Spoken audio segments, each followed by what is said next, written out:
사도신경 드림으로 4월 6일 수요일 가정예배를 하나님께 올려 드리겠습니다. 나는 전능하신 아버지 하나님 천지의 창조주를 믿습니다. 나는 그의 유일하신 아들 우리 주 예수 그리스도를 믿습니다. 그는 성령으로 잉태되어 동정녀 마리아에게서 나시고 본디오 빌라도에게 고난을 받아 십자가에 못 박혀 죽으시고 장사된 지 사흘 만에 죽은 자 가운데서 다시 살아나셨으며 하늘에 오르시어 전능하신 아버지 하나님 우편에 앉아 계시다가 거기로부터 살아있는 자와 죽은 자를 심판하러 오십니다. 나는 성령을 믿으며 거룩한 공교회와 성도의 교제와 죄를 용서받는 것과 몸의 부활과 영생을 믿습니다. 아멘. 우리 모두 다 함께 이 땅의 항무함을 보소서라는 찬양으로 하나님께 찬양 올려드리겠습니다. 살아계신 하나님 아버지, 하나님을 섬긴다고 하면서도 죄악을 사랑하고 마음에 원하는 길을 따라 살던 우리를 용서하시옵소서. 이제 회복시키시고 치유하시는 예수님의 보혈로 우리를 정결케 하옵시고 성령의 능력으로 기름 부으사 만민을 위하여 일어나게 하시옵소서. 흰옷을 입은 하나님의 거룩한 백성들이 이 땅 가득하게 일어나 열방을 향하여 행진에 나아가게 하시옵소서. 주여, 주의 일을 이 수년 내에 부응케 하시옵소서. 이 수년 내에 나타내시옵소서. 진노 중에라도 긍휼을 잊지 마시옵소서. 이 땅의 황무함을 보소서. 하늘의 하나님 긍휼을 베푸시는 주여, 우리의 죄악 용서하소서.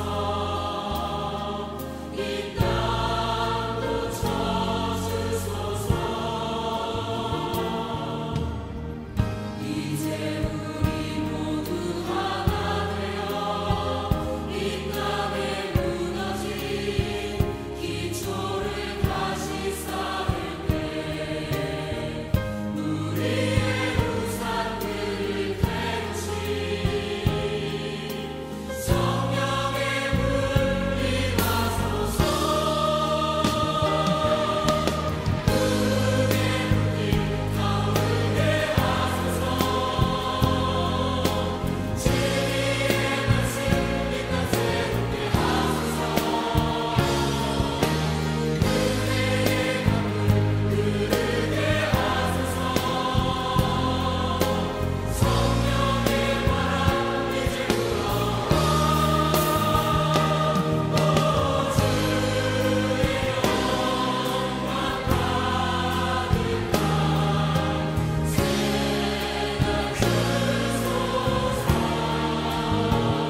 오늘 우리에게 주시는 하나님의 말씀은 요한복음 16장 1절에서 4절까지의 말씀입니다. 영상을 따라 함께 읽으시겠습니다. 내가 이것을 너희에게 이름은 너희로 실족하지 않게 하려 함이니 사람들이 너희를 출교할 뿐 아니라 때가 이르면 무릇 너희를 죽이는 자가 생각하기를 이것이 하나님을 섬기는 일이라 하리라. 그들이 이런 일을 할 것은 아버지와 나를 알지 못함이라. 오직 너희에게 이 말을 한 것은 너희로 그때를 당하면 내가 너희에게 말한 이것을 기억나게 하려 하며 처음부터 이 말을 하지 아니한 것은 내가 너희와 함께 있었음이라. 예수님께서는 오늘 본문 가운데 제자들에게 자신이 하늘나라로 올려가신 이후에 제자들에게 어떠한 고난이 찾아올 것인지에 대해서 명확히 말씀해주고 계십니다. 그 첫 번째 고난은 출교이고 두 번째 고난은 순교입니다. 당시 유대 사회에서 출교라는 것은 사회적 사망 선고를 의미합니다. 즉 사회적인 죽임을 당하는 것이지요. 유대인이 출교를 당하면 더 이상 유대인이 아닌 것이 됩니다. 그 지역 사회에서는 더 이상 생존할 수가 없어 그는 그의 거처를 타 지역, 이방 지역으로 옮겨야만 했습니다. 왜냐하면 그 사회에 그대로 남아있다면 이방인들보다 더한 차별과 따돌림을 당해야 했기 때문입니다. 현재 우리식으로 이야기하자면 무조건 대한민국 사회를 떠나야만 하고 대한민국을 떠날 수 없는 상황이라면 상간, 벽천으로 홀로 숨어 들어가 혼자 생활해야지만 생존이 가능했던 것입니다. 다음으로 순교입니다. 을을 위해 살해당하는 일입니다. 그런데 그렇게 죽어야 하는 예수님의 제자들에게 그 죽임을 주는 이들이 이렇게 생각한다는 것입니다. 이것이 하나님을 섬기는 일이라. 다른 말로 이것이 정의의 구현이라. 이것이 의를 실천하는 일이라. 나를 죽이는 사람들이 나를 죽이는 이유가 범죄자를 사형시키는 것처럼 악을 근절하기 위하여 나를 죽인다라고 말한다는 것입니다. 대표적인 이런 죽음의 사례가 사도행전 7장에 나타난 스데반 집사의 죽음 가운데 나타나 있습니다. 또한 사도 바울과 스데반은 이와 똑같은 역할 분담을 한 사람들입니다. 당시 사도 바울은 스데반 집사를 죽이는 일에 총책임 증인이 되어 그가 이러한 범죄 때문에 죽는다라고 그 도장을 찍는 사람이었습니다. 또한 이 형벌은 사도 바울 자신이 내리는 것이 아니라 저 출교자 스데반에게 내리는 하나님의 징벌이라고 생각했던 사람이 사도 바울이었습니다. 그런데 여기에 그리스도교회, 기독교의 역설이 있습니다. 어떤 역설입니까? 지금 나를 죽이는 저 사람이 언젠가 시간이 지나 주님을 만나면 나와 같은 주님의 사람으로 변모된다라는 역설입니다. 그래서 주님께서는 오늘 본문 가운데 제자들에게 3절 말씀을 남기신 것입니다. 그들이 이런 일을 할 것은 아버지와 나를 알지 못함이라. 알지 못하기에, 정말 이것이 정의라고 생각하기에, 정말로 몰랐기에 행하는 일이라 말씀하시는 것입니다. 자, 십자가 위에서의 주님을 기억해 보십시오. 주님께서 죽임당하실 때에 자신을 죽이는 이들을 위해서 무엇라고 기도하셨습니까? 누가복음 23장 34절. 이에 예수께서 이르시되 아버지여 저들을 사하여 주옵소서. 자기들이 하는 것을 알지 못함이니이다.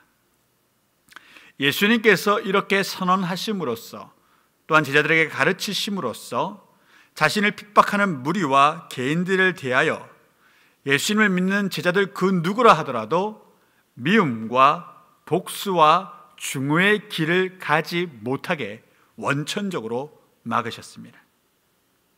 더 이상 그런 길은 없다라는 것입니다. 그 결과 죽임 당했던 스데반 집사도 이 사도행전 7장 마지막 기사 60절에서 이렇게 기도하고 숨을 거둡니다. 무릎을 꿇고 크게 불러 이르되 주여 이 죄를 그들에게 돌리지 마옵소서 이 말을 하고 자니라. 사랑하는 성도 여러분, 크리스찬은 이런 삶을 살아가는 사람들입니다.